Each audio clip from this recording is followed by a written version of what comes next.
inquiry within urban spaces. Recollet works collaboratively with Indigenous dance makers and scholars to theorize forms of urban glyphing. And Recollet is in conversation with dance choreographers, Black and Indigenous futurist thinkers, and Indigenous and Black geographers as ways to theorize and activate futurist, feminist, celestial, and decolonial landing relationships with more than human kinships and with each other. Well. And then we've got David Gaertner, who is an assistant professor in the Institute of Critical Indigenous Studies at the University of British Columbia. And his articles have appeared in Canadian Literature, American Indian Cultural and Research Journal, and Bioethical Inquiry, among many others. And he is also the editor of, I'm not sure I know this Cree word, David, do you wanna, for the Poetry of Sky Dancer? Yeah, you know what? Louise has tried to get me to learn that word as well. She's been sat down with me to say that word. I'm not going to attempt it right now. I haven't had enough coffee. So it's an edited collection I did with the Cree poet Louise Bernice Haff, and that is, so we'll leave it there. Okay, awesome. Well, it looks like a very beautiful word. So hopefully. Yes, thank you. My apologies for not practicing my pronunciation.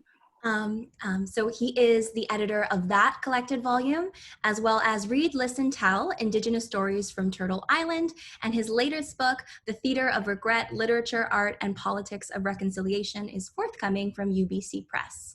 And it's coming soon, November 15th, 2020. Awesome. All right, so who wants to get started? I can kick us off. Oh, Jennifer, do you want to go? Yeah, let's go. I have a PowerPoint handy and ready to go, so I don't mind. Sure, yeah. Yeah, okay, yeah. Okay. So I'm going to share the screen, see if it all becomes seamless here. Okay. Okay, so everybody has that? Yeah, okay, perfect. Okay, so thank you for inviting me. Today I'm going to briefly discuss some ideas of a digital bundle. In researching this work, I found that Indigenous ontologies and cosmologies are regenerating communities across Turtle Island and reconnecting Indigenous people with their spiritual and cultural power. This book looks at how Indigenous knowledge online has had sociocultural effects and how information technology affects relationships among diverse Indigenous peoples and the flow of power between Indigenous peoples and the state. Indigenous knowledge online speaks back to dominant colonial systems of Indigenous knowledge in Canada by representing an active presence rooted in the local soils of diverse elders and knowledge keepers. This book demonstrates how Indigenous knowledge online contributes in significant ways to the movement of Indigenous resurgence and thereby represents a new social movement, a new internet activism propelled and shaped by Indigenous perspectives and values. Why isn't this moving forward? There we go. For those of you not familiar with this work, the research is based on a case study of 4directionsteachings.com, which was launched in 2006. The online project 4directionsteachings.com was conceived to give expression to Indigenous worldviews through the teachings of elders and traditional teachers from 5 distinct nations. They are Tom Porter, Mohawk, Mary Lee Cree, Stephen Augustine, Mi'kmaq, Lillian Pitawanakwit, Ojibwe, Reg Crowshoe, and Jeff Crow Eagle, Blackfoot. In doing this work, the site contributes to social and political transformations from the periphery of mainstream, or what I like, Sandy Grandy calls it, white stream society, through helping to revive the cultural foundations of Indigenous communities. This online project was designed to celebrate Indigenous oral traditions by honoring the process of listening with intent as each elder knowledge keeper shares a teaching from his or her perspective on the richness and value of cultural traditions from his or her nation. My current research with Indigenous timekeepers began with the end of the latest Mayan calendar cycle in May 2013. In pop culture, many of you might note the date as 2012. Many timekeepers in South and North America see the start of a new Bakhtun cycle as the beginning of a new dawn of truth, recovery, reconciliation, and investments in Indigenous ways of knowing. By sharing their traditional calendars through new technologies, the timekeepers hope to facilitate a return to traditional ways of living, as well as recovery and fortification of Indigenous calendar knowledge across Turtle Island. There's a sense of urgency that's driving this project. The timekeepers feel that the knowledge in their calendars can play a role in responding to climate change. For them, Indigenous calendar systems contain the original instructions for living on territories across Turtle Island, including foundational knowledge about diverse lands and the articulation of responsibilities and stewardship processes for those lands.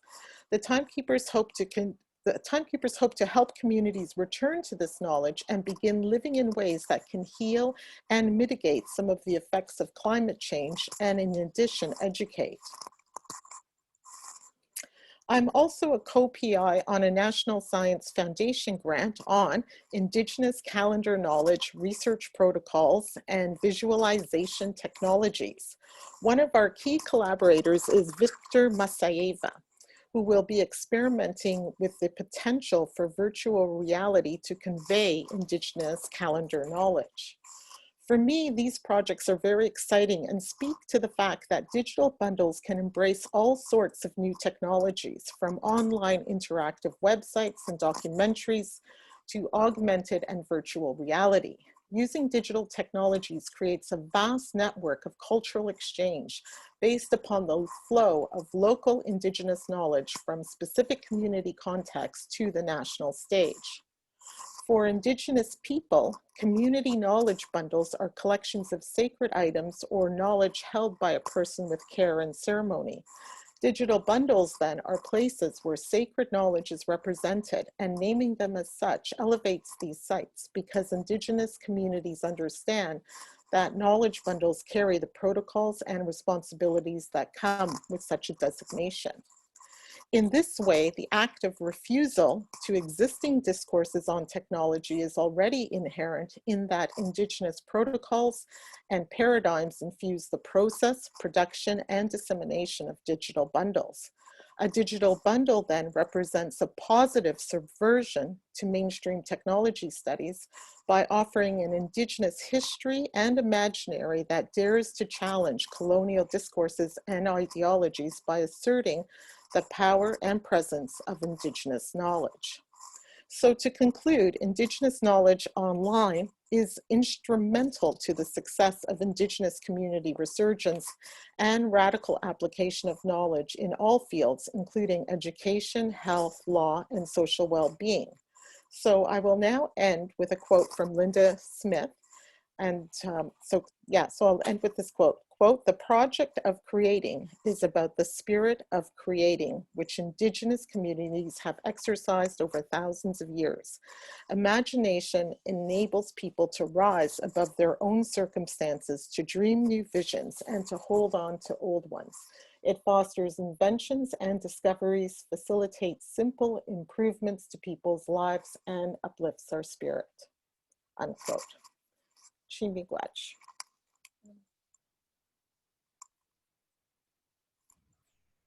Miigwech, Jennifer, for that. I have a lot of questions about this new VR project, so I will save them.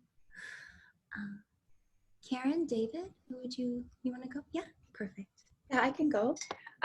So David, is it possible for us to and Jennifer, for us to have a little bit more of a conversation during my moments with you in relation?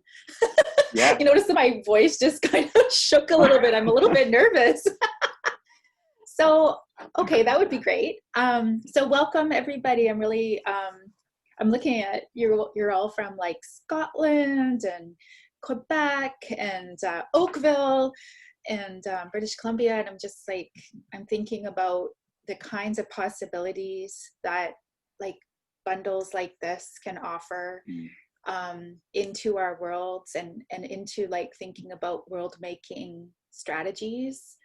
I also think about this idea of working with land acknowledgements as an extension of a conversation, or like I'd like to practice like a deep listening with landing or land acknowledgements, and also kind of think about the ways in which these land acknowledgements can kind of co-curate or thinking alongside them in order to create a grounding in conversational happenings such as this one. So thank you for sharing a land acknowledgement, and that maybe will be the shareable thing that I'm able to speak through and articulate alongside my beautiful and brilliant colleagues.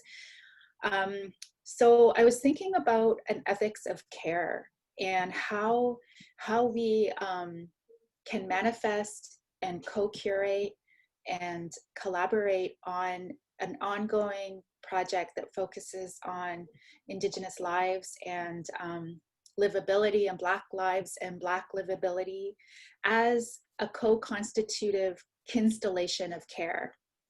And I've been thinking about how to think through constellation as a methodology or a pedagogy of care.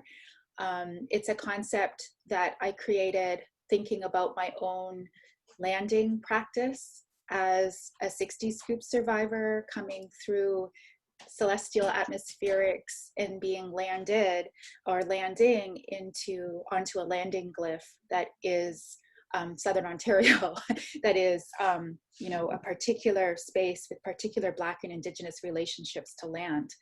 So I think about land acknowledgements more as thinking about like atmospherics. So how do we land into a set of relationships, and what are the processes of landing? Landing into a set of relationships or intimacies with each other. And for me, that methodology of constellatory thinking is also making me aware that a lot of what we do together is very sort of front-facing conversations. And for me, I've been interested in events for most of my life, coming from a space where, you know, I was really into Indigenous performance and Indigenous performance methodologies.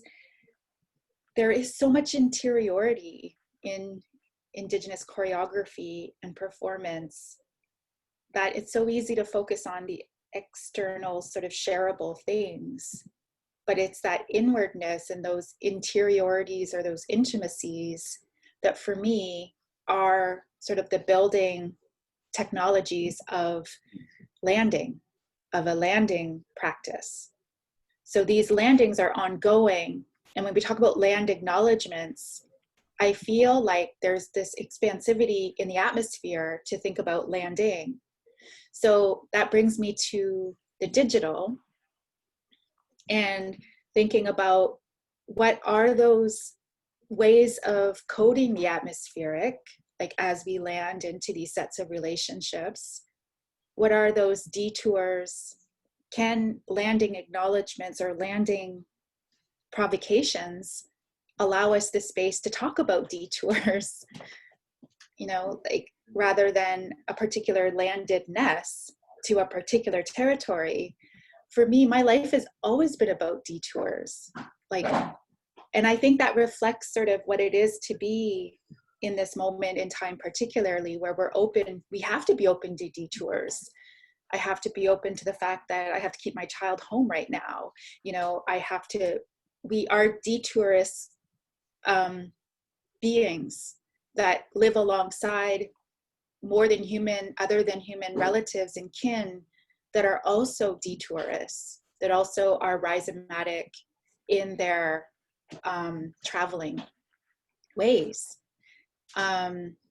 So when you talk about digital bundling, I'm really interested in the relationship to Lee Miracle's conversation about, she taught me about how tobacco is a time traveling plant. So we've always like had these relationships and to portals and technologies that are time travels. And I think we have that those building blocks of stars, like star materiality, we have that in our bodies. So we're also time traveling technologies. Like we're also these landing devices in our DNA. So I don't know what this means. I mean, I feel like I kind of do. Like I kind of feel like there's this, if we can think about our landing as the intellectual project, as the thought experiment, if we can think about our landing as time traveling devices, as the thought experiment, then what kinds of questions could that orient us towards to create sort of futurity narratives or futurity maps for ongoing focus, ongoing fulcrums of Indigenous and Black livability? So I'm interested in this, like coding the atmosphere. How do we code the atmosphere? How are stars, as they come together in a constellation, how do they relate to each other? Like what is their gravitational pull to each other? What are those processes of radical relationship building that maybe we could start to mimic or we can learn from in considering carefully how do we land into each other? And that actually, that question, how do we land into each other, was asked by Tiffany King during one of my talks that I did. And coding the atmosphere and what are the technologies to code the atmosphere was asked by Peter Morin during a talk that I did. So I also acknowledge that these thoughts are coming from these like really beautiful thinkers alongside, you know, Alexis Pauline Gumb's work or Catherine McKittrick's work. Like there is so much to think about, so much possibility. And I think that's sort of what I'll share. I know I didn't really bring you folks into my conversation, but yes, how's that, Dave? Yeah, I mean, Karyn's, I'll use that as a segue. Because okay. Karyn's work has always inspired me to press my thinking a little bit more. I'm just going to share my screen here. So this is actually a question. When I first started teaching teaching my Indigenous New Media class at the University of British Columbia, this was the framing question that I used to think about that relationship. So coming out of what is still really a prevalent core to Indigenous studies is this connection to land, right? And then thinking through the digital as there was Perry Barlow, or John Perry Barlow articulated the digital and the internet as a world that is both everywhere and nowhere. And thinking that in relationship to Indigenous studies, which is very much about place, space, and body, right? So there's the famous New Yorker cartoon that you might have seen where there's a dog sitting at the computer typing away, and he's talking to another dog on the floor, and he says, on the internet, nobody knows you're a dog. Which really sort of speaks to this notion that the internet is this place of disembodiment, right? That really abstracts us from, I think, all the things that Karyn was speaking to, that takes us out of place and disconnects us from landing into one another, right? So what I'm really intrigued by as a new media scholar is the ways in which Indigenous artists and thinkers like Karyn are finding ways to use the digital to re-land the body in cyberspace, to find place for the body and land. And I think actually using just land doesn't speak to the completeness of that. I think what Karyn's talking about is also land considered, is also water, but it's also the atmosphere, right? It is the air, it is the things that surround us. So land is in fact in some ways doing a disservice to the ways in which we think. And I think the digital throws that into relief, right? When we're in these spaces, when I mean, Jennifer Ross opened up by beginning with this territory acknowledgement that got into server space, right? And the digital. And I think these are kinds of things that we need to think about. And I was also reminded in Jennifer's opening of Marissa Duarte, who says, we need to acknowledge what the digital can do for Indigenous communities, but we also need to be aware of the ways in which it is folded into the settler colonial projects, right? Information communication technologies, ITCs, have since contacts been used to displace Indigenous peoples through the implementation of telephone lines, but it has also been used as a tool of surveillance since the onset of settler colonial, and it continues to be, right? We saw this with the No DAPL protests and the police monitoring Facebook to know who was at protests and doing arrests on those spaces. So anyways, moving along, this is Loretta Todd. She just directed Eden Robinson's book, Monkey Beach. It's now out. I hear it's wonderful. Todd is a really prescient thinker in Indigenous cyberspace. And she asked this question back in 1998. Would we, referring to Indigenous peoples, have created cyberspace? I think not. Not if cyberspace is a place to escape the earthly plane. So whereas we have white culture, which often thinks virtual reality, the digital, as something like this, I just Googled, I think I Googled white people and virtual reality, and this was the image I came up with. This notion of abstraction, right? Here we have a woman in a forest who is enthralled with the screen, right? She is completely disembodied. She is unlanded in this sense. And I think what Todd is getting to is that this reality, these are my meager Photoshop skills, is when the digital becomes the place to escape, when the world is burning around us and we are using the digital to displace ourselves. We are not connecting to the land and to the body. So finding ways in which artists are connecting these spaces. I'm gonna move a little. So one of the notes that Todd gives, it's a little note at the end, is thinking differently about not just virtual realities, but augmented realities. This is a piece by Carolyn and Michael Runningwolf, for instance. These were decals that they installed in the ground, on the ground in Ohio.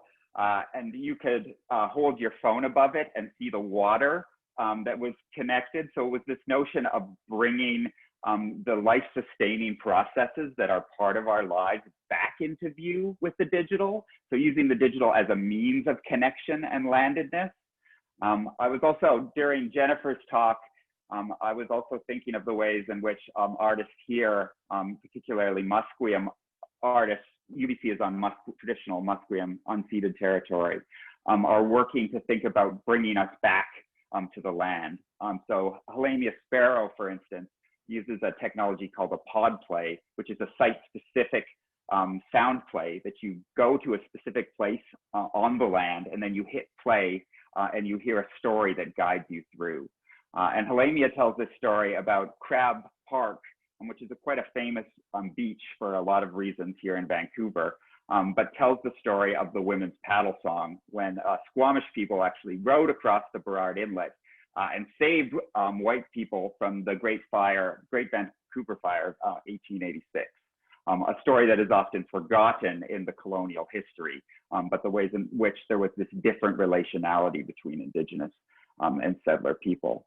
And this is a way, for me, I argue, as a way of reclaiming this park as Indigenous territory. What this park is most famous for is the activist space.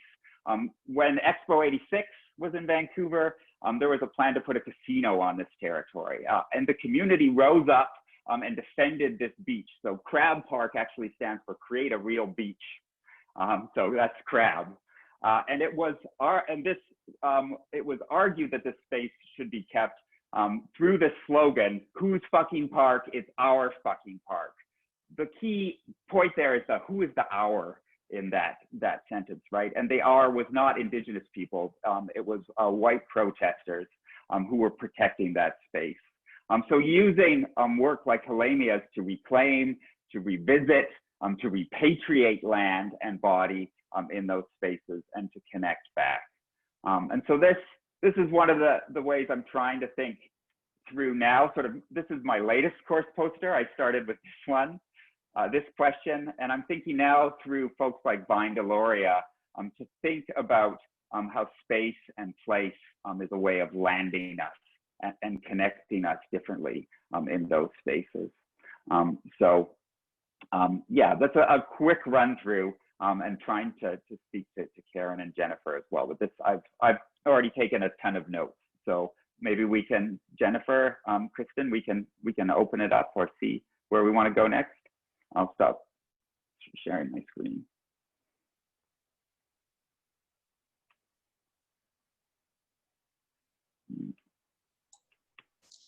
Right, so we have about 20-25 minutes for discussion.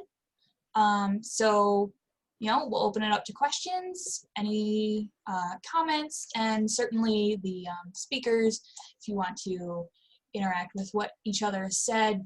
You know, these are fabulous presentations. Thank you so much. Yeah, thank you so much for these gorgeous starting points of conversation, or landings, as Karyn might call them. I think a really a common thread for me this morning, and always when we talk about Indigenous data, is how powerful Indigenous data is, right? Like, it has the power to disrupt these flows of power, as Dr. Wemigwans said, these flows of settler colonial, white, patriarchal power in its methods, in its process, in the way that we disseminate our data as well.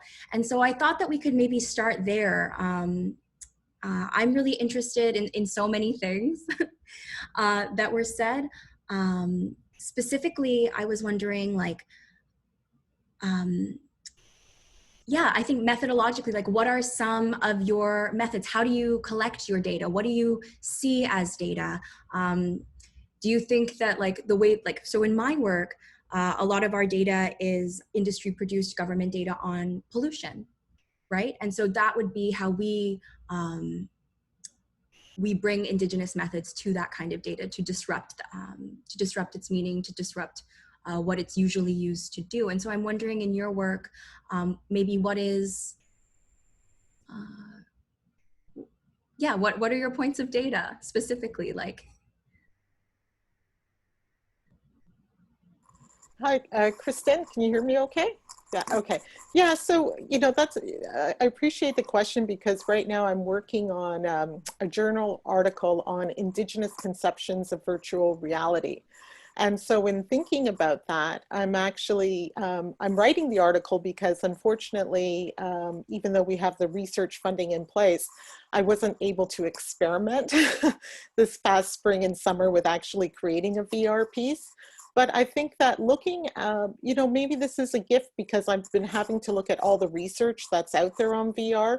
And when you look at Oculus Rift and how they're creating the playbook, the industry standard, I'm realizing the way I'm thinking about VR, the way Victor Maseva is thinking about VR, has nothing to do with the industry playbook, right? It's a completely different conception. And it has nothing even to do with the twin metrics of emergence and presence, right? And these are the things that the VR industry is selling right now. So in fact, it has more to do with what Dr. Recollet is talking about. It has to do with relationality. So when we're looking at VR and those experiences, we're actually looking, how does the user come into relationship with Indigenous knowledge through the experience of VR? So that's a completely different conception. So I'm just like loving this discussion. And I also want to say, like, I really love this idea of the landing acknowledgement. You know, Indigenous languages, we always hear, are verb-based. And when Dr. Recollet talks about landing acknowledgement, I love that over the land acknowledgement, which is such like a noun and an object, right? Mm-hmm. So Chimigwach for that. It's really, yeah, quite lovely. One of the things that I was thinking about was how, like, I also am working alongside Jeff Newman, Michaela Redden, Bonnie McElhenney, and some other folks on an artistic digital hub space with New College at the University of Toronto. And one of the ideas that kind of is constellating itself from that hub space is the 7-point star glyph. So in terms of thinking about digital ethics of radical relationality and what it looks like, the 7-point star glyph has actually been a really beautiful teaching device for me in understanding atmospherics and the fall and what a landing glyph looks like. So I think in terms of data, like, I think differently, and I don't know if I would actually put that as data, but I definitely actually wouldn't. But I feel like when I'm thinking about relationships, and when I first came home to my community in Sturgeon Lake, I was gifted a star blanket. So I see the star blanket as like a landing glyph. And when you learn about those star stories, so Wilfred Buck, for example, talks about the Pleiades as the hole in the sky. And I'm learning so much from constellations, from Indigenous conversations about constellations and how do we take care of each other. Those kinds of teachings come through those star stories. Like, how do we fall is actually coming through star stories. So where was I going with that? I'm not sure. But just you were sorry, Sarah, you were sort of getting at what that means in terms of data collection, I think. Oh, right, yeah. Yeah. Thank you. It's like emergence. Like when you talked about emergence, I read a lot of Adrienne Marie Brown's work right now. So maybe data collecting is, who are we reading right now? Like, who is inspiring us? Who is helping us through these relational spheres, right? So for me, it's Adrienne Marie Brown, 100%. And it's emergent strategies. Like, how do we emerge? How do we create ethical relational practices together? Thinking about like Alexis Pauline Gumb's work and Catherine McKittrick's work is really speaking to me. Tiffany King, The Shoal, oh my gosh, that's a whole other conversation, which I think I'm actually having right after this one today. So, but like, I'm just so inspired by all of these radical Black feminist geographers. And I'm trying to find ways to be in relation in a way that is not extractivist. Like, how do we be in relation with each other in ways that are generative, consensual, non-appropriative, in ways that are not about extracting knowledges, but in ways that are being together? Yeah, Karyn, oh, sorry. Okay. One of the things, Karyn and I, it's a project that will happen someday, right, Karyn? But we were thinking about particularly what consent-based practices look like in the digital, right? So how do we articulate, or to use Karyn's language, how do we code consent? Or how do we code reciprocity? And I think thinking of that as a not only a means of data collection, but a methodology, a critical methodology online. I think Karyn's point is dead on, is that data collection has, in the academy, has traditionally and continues to be an extractive model, right? And it has been mobilized against Indigenous communities. So we don't just need to think about data collection. We need to think, as Dr. Wemigwans pointed out, about the structure in which data collection is conceived in, right? So when we're rethinking VR, we also need to be rethinking how we are working in relation with one another and with Indigenous communities. And I think there's a lot of really interesting work to do there. And Karyn's point about deep listening, I think, is key there as well in terms of data collection. So I'm working on a project with the Indigenous Curatorial Collective and Quill Christie, who I know Karyn has worked with as well. And we're thinking, for instance, what an Indigenous online meeting space would look like from the ground up. So beginning with, when everyone went to Zoom, we were made horribly aware of the racism, of white supremacy and violence that is folded into the digital. And so with the Curatorial Collective, we're going to begin just with paper prototyping, brainstorming, thinking about, well, what does a digital space that comes from Indigenous community look like in terms of reciprocity? And then from there, we'll blue sky it and see if we can build more. But I think these are, in a lot of ways, some of the bigger work that needs to be done is not just thinking the bits and bytes, but thinking the larger structures that hold those bundles as well. So. Yeah, I think that's so so perfect and exactly what I was getting at as well, because I think the focus on Indigenous data can often turn to well, like what data are you collecting, and all of these very important material concerns about the data itself. But I think when we're actually doing Indigenous data work, when we're practicing Indigenous sovereignty, it is about, we're trying to get to the structure, we're trying to get to the methods, we're trying to engage with as many non-extractive processes as possible, right? And it's more about that relationality, more about that relationship building, rather than the points of information themselves, I think. So that's awesome. Why don't we open it up to questions from folks? Maybe if you want to put it into the chat or turn your mic on, and hopefully you'll come into view.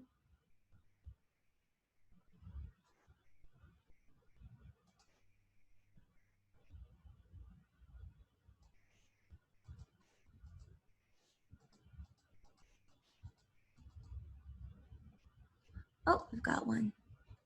Is there a difference between data and knowledge? I would argue yes. So, and that's why I think that when I look at the work of the research I did on a digital bundle, the kinds of Indigenous activists and Indigenous educators and, artists and people who are working with Indigenous and using Indigenous knowledge projects that they find online, they were the ones who wanted to make that distinction, right? So I didn't coin the term a digital bundle. The participants that I interviewed said it needs to be distinguished because it's following a whole other different philosophy and protocol. It's actually an offering. It is a knowledge bundle, right? And the fact that it's done through new technology is why it's codified as a digital bundle. So I think that, yeah, that is really key. And I think in doing that, that's how we're creating that little bit of space on the internet to say, this is a sacred space. This is something that comes from community and it's coming through with, certain protocols, et cetera. And therefore isn't really, I think it's just even I've had people say to me from the community who felt like after visiting the site, they wanted to offer tobacco. So, I mean, it's really something that speaks deep and profoundly to Indigenous people. I think that non-Indigenous people who don't know how to read Indigenous knowledge, don't know what it is, they might come to something like that site and they claim it as being, oh, just these folk stories. Right? And so it just goes completely above their head. But I think for Indigenous communities, there's a real profound relationship with these kinds of, sites.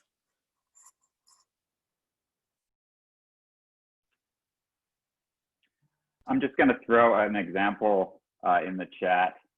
It's called the Digital Squelettes Project, which is from a solo community here in Vancouver, and they've done some really interesting work thinking about what those kind of spaces can look like in terms of landing and bringing that notion into the space. So just as a means of example. But I also agree with Dr. Wemigwans that making that distinction between data and knowledge is an important one, and it's. I think there's going to be instances where we need to do that thinking again in relationship to one another, and thinking about how that knowledge or that data moves, right?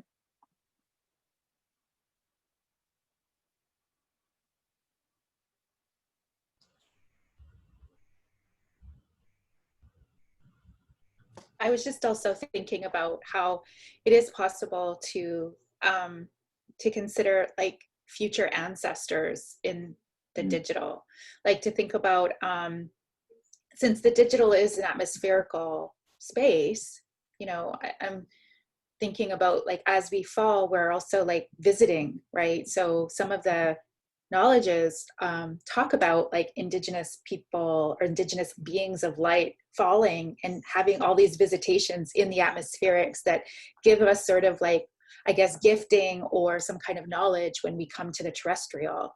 So I think that, you know, I think that this visiting is kind of happening all the time everywhere. And when we dream, we're visiting as well. Like I feel like we're all sort of in this atmospheric right now at all times. And yes, Gawanati's work, She Falls for Ages. Oh my gosh, that's a whole other conversation, TL, which, you know, I know that you're thinking through as well. So amazing. Like how that those atmospherical visitations can also tell us how to land. Like maybe as we were falling, we were given sort of instructions or some kind of guidance or skills or support in how to land. And maybe we can kind of think about the digital and the ways in which we come into a relation with each other, echoing how the stars are coming into a relation with each other, that, you know, maybe that's a really important space to kind of deeply consider. I love that point, Yeah. Karyn, about thinking about future ancestors. I've been reading a lot about Inuit processes of adaptation recently, and those processes of adaptation are future-oriented themselves, insofar as there are stories that are assumed will be taken up by other people and adapted to meet the new needs of those communities. So there's not this notion of the same notion of authorship we find in Western writing, but there is this notion that that story will be mobilized by a future ancestor and it will be adapted for the context that they need. So it is this landing space that someone can use the structure of the story to land in a future space. So I think that notion of future-oriented practices, again, which pushes back against a settler colonial notion of Indigenous knowledge as historical and centers on futurity, I think is a beautiful idea.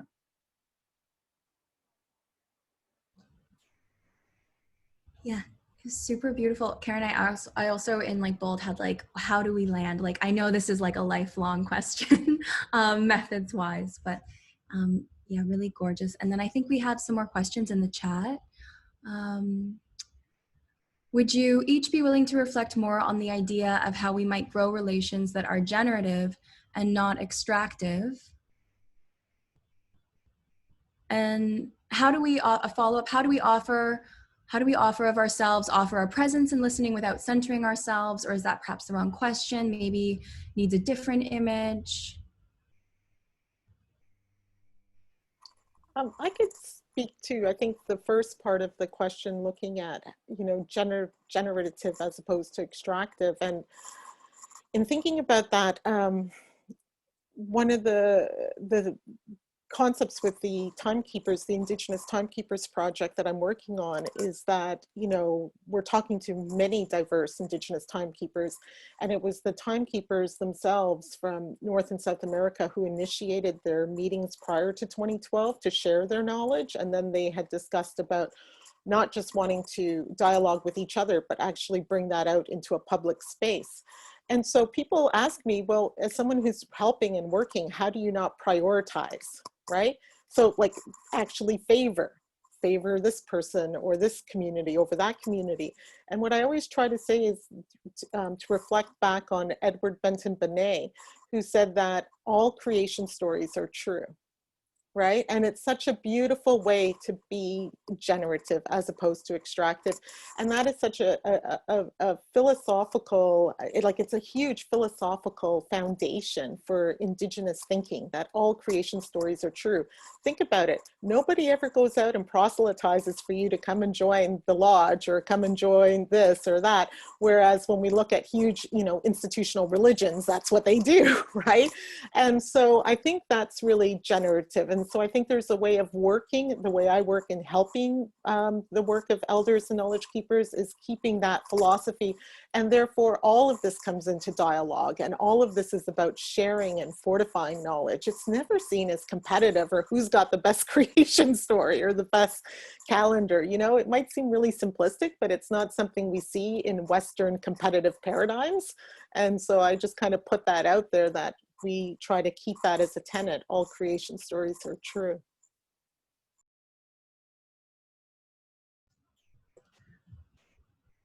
That's really awesome. Yeah, that comes up a lot. I feel like I get this teaching again and again, and every time it is super profound.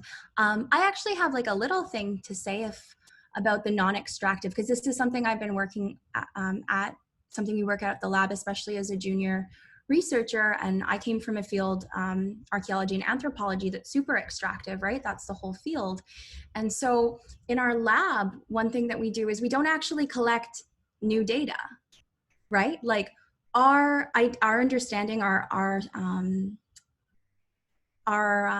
position is that there's enough data already out there.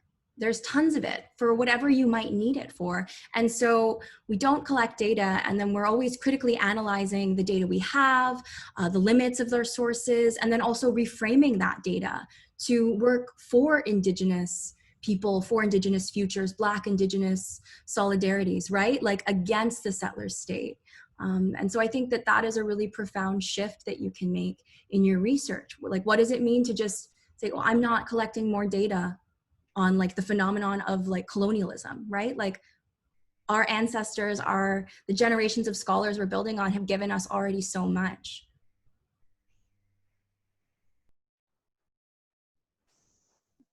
So we have about 10 minutes left. There's a couple of questions in chat. Let's see. I think the first one is, have you faced resistance in introducing digital knowledge transmission with teachings that have modern applicability? And how do we overcome such barriers in long-standing organizations?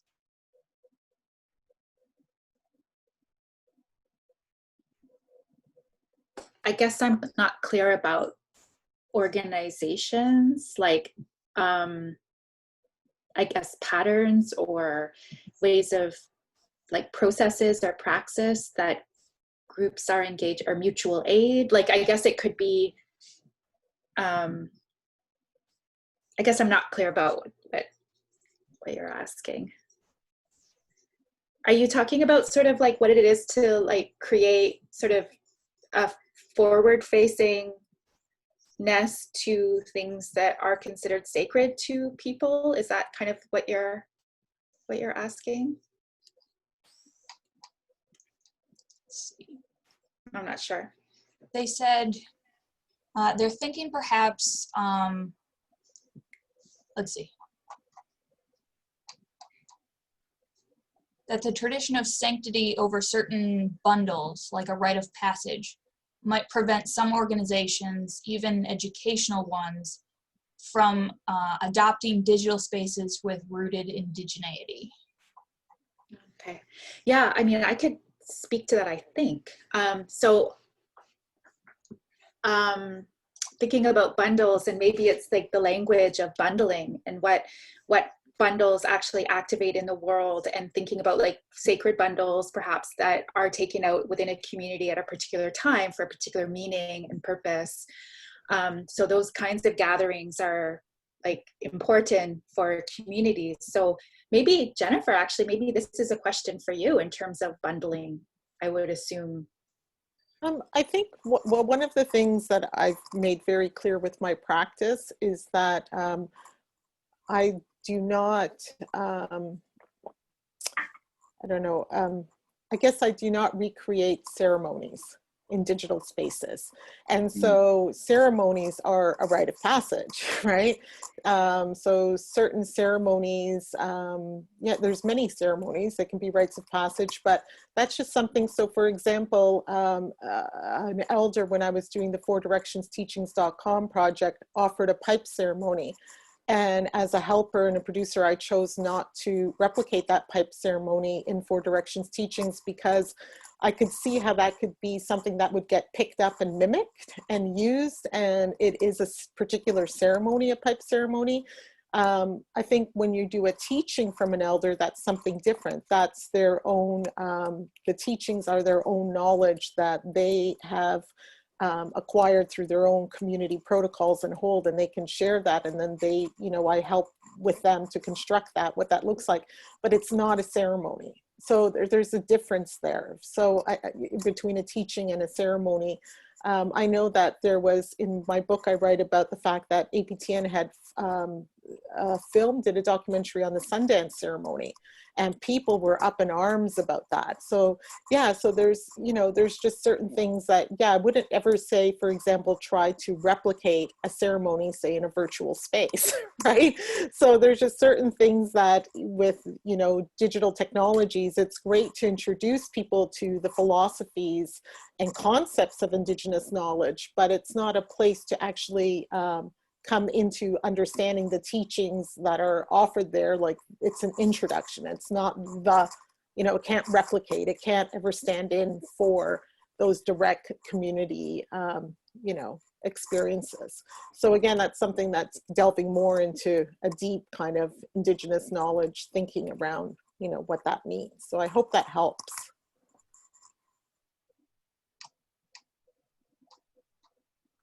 Okay, I would just threw up Beth LaPonte's work into the chat because I think she's another foundational thinker in these ideas. And she asked some really provocative questions about this, right? She asked why she's a game designer. And so she asked, what about stories that I've been gifted that are only supposed to be told at a certain time of year? What does that mean in a digital space? How do we provide and protect those kinds of spaces? How do we build structures that provide for that? And I think, you know, these are the kinds of questions that we need to be continuing to ask. And folks like Dr. Wemigwans and Dr. Recollet and Dr. LaPonte are putting them out there. And they are, if we are listening deeply and engaging, there's ways to think about building new structures and getting past that idea. I think, is it Craig Womack says that he rejects the notion that white always subsumes red, that appropriation will always happen from white down. And in this stuff I've been reading on Inuit culture as well too, there's this notion that adaptability assumes survivance and resilience. It is that these stories will continue to live and grow and flourish. They will not be appropriated. And by not focusing on a deficit narrative on the ways in which things are appropriated, but instead focusing on resilience and survivance, I think that is another way of sort of twisting the conversation in a different direction. I don't know if what Dr. Wemigwans, Dr. Recollet think about that. I like it a lot. I love the work that you're doing, and I love the questions that you're asking. I also feel like there's, somebody also mentioned Laura Harjo's work, and I'd like to give also a special shout out to Laura Harjo's Spiral to the Stars and the work that Laura and the thinking that Laura Harjo is doing about the Muskogee Creek Stomp Dance as a way of pushing into a space of an atmospherical and to think about the futurity landing devices. So I'm thinking about like the stomp dance as a way to kind of jump scale alongside Laura Harjo, because Laura Harjo really took that term jumping scale and put it into this space where it's like, yes, it's about futurity, it's about jumping into the atmospherical. And it made me think about, we fall, yes, but we also go upwards, like we also ascend, like we also go up, and we go tentacular. We have all these ways of moving within an atmospheric. So landing practice, sorry, baby. So landing practices are tentacular, but they're also going upwards too, because as we learned from Wilfred Buck, is that what is above is also below. So we're also landing upwards in a lot of ways, and we know that, right? Hi, sweetie. Sorry, I'm going to put myself on mute. Yeah, I mean, appreciate what you were saying, David, too, because it got me thinking about Kimberly Kristen's work on Merkutu, right? And how, you know, so even for what Dr. Leponce was saying about, you know, at certain times of the year to share stories, and that's what Merkutu does. So I'm not typing, I'm not multitasking here, so if somebody wants to put the link in, but that site really shows how you can access content respecting the Australian Indigenous communities protocols for when and who can access content on that site. And so they even follow according to clan structures, etc. So I think that, yeah, there's so many possibilities for really, you know, taking on these kinds of projects and tailoring them. And, you know, I guess Kim Kristen would say you could take that content management system of Merkutu and reskin it for other purposes, right?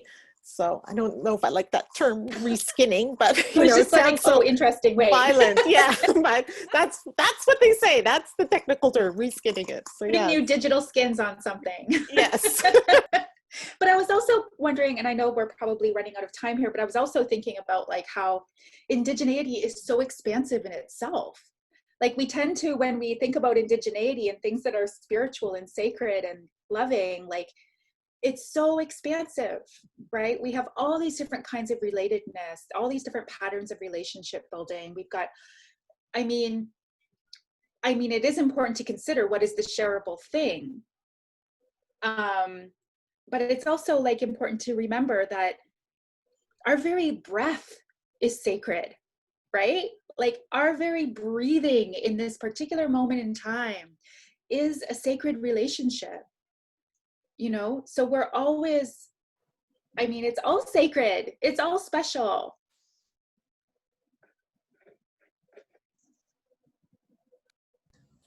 I think that's a great place to end, Karyn. It is that the sacredness of the breath, particularly at this moment where I can't breathe, is a slogan that is so important to think about. So yeah, I'm going to stop. Yeah, I also think that's a gorgeous place to end. I like can't get the tentacular is like a very like provocative and I think like way of thinking through all of this, right? Because I think Indigenous data, it's not reducible to like a data point or to a material necessarily, right? It's expansive, it's cumulative, it's future oriented, and it's for us and our past selves and our future kin. And so, yeah, I want to really thank you, Wemigwans, for sharing your lunch with us and sharing your beautiful ideas with us and your work. And I have so many questions for each of you that I'll have to save for another day. But again, yeah, Wemigwans for coming out. I hope that this has been as generative for you as it has been for me. And I think we have there's two more digital humanities events coming up. So hopefully we can all talk again another day. There are. Thank you everyone for coming. We'll leave the Zoom open for a couple more minutes if there's anyone who wants to transition out slowly. We will capture the chat and the wonderful links that were provided and post those with the recording on the DHN website. Let me drop that into chat real quick just so you can save it if you would like to view the recording later.